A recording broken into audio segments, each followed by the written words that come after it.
আজকে তোমাদেরকে আমি ছানার পায়েস দেখাবো। তার জন্য নিয়েছি একটা কাগজি, আর এই দেখো দুধ বসিয়েছি। তো ছানাটা ছিটিয়ে নিই, তারপর দেখাচ্ছি। এ দেখো ছানা ছিটিয়ে লেবু দিয়ে যেটা ছিটিয়েছি সেটাতে জলটা ফেলে দিয়ে তারপর আরও ভালো জল দিয়ে ধুয়ে নিয়ে ছানাটা পুরো একদম জলটা ঝেড়ে নিয়ে এই একটা থালাতে নিয়ে নিলাম। এবার ভালো করে থেসে নেব, ভেঙে নিচ্ছি একটুখানি।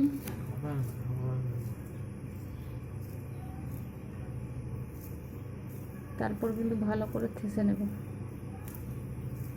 হাতের তালু দিয়ে ভালো করে থাসছি। এমনি করে কিন্তু কয়েকবার থেসে নেব।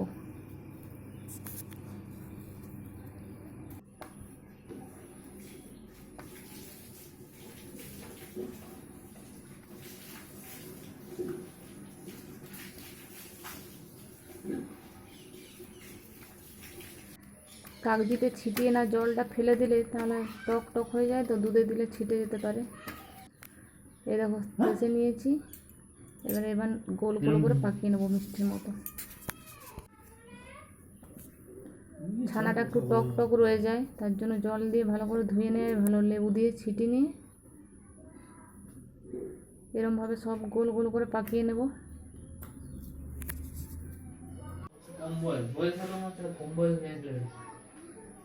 এদিকে দুধ বসিয়ে দিয়েছি, আমার পাকানো হয়ে গেছে। দেখো দুধ বসিয়ে দিয়েছি, দিচ্ছি জয়ত্রী আর এলাচ।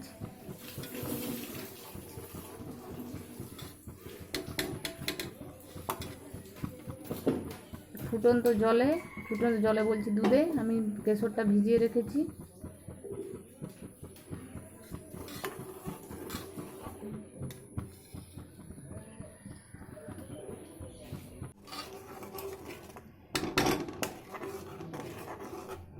বেশ কিছুক্ষণ ফুটিয়ে নেব।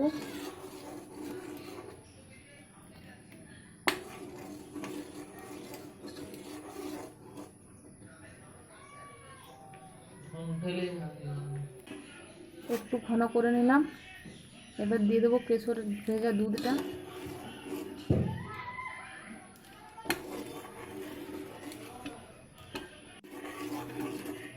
দিয়ে একটু ফুটিয়ে নেব ভালো করে।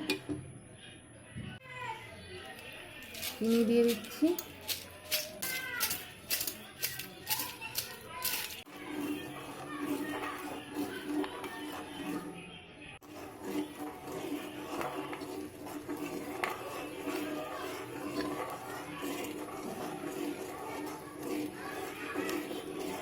বেশ ঘন হয়ে গেছে অনেকটাই। তো এবার যে গোল গোল পাকিয়ে রেখেছি ছানার মিষ্টিগুলো দিয়ে দেব। বেশ কিছুক্ষণ ফোটাবো।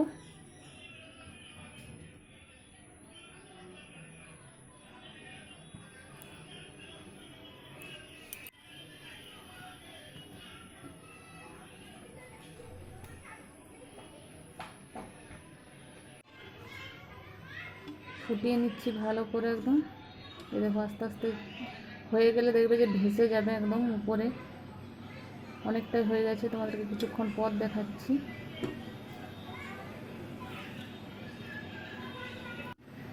ভালো করে হয়ে গেলে পুরো একদম ভেসে যাবে একদম। এই দেখো পুরো ভেসে গেছে একবার। আমি আঁচটা কম করে দিয়েছি।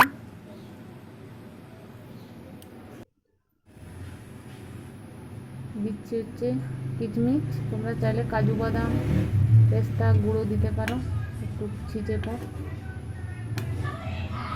এইভাবে বানিয়ে নিলাম।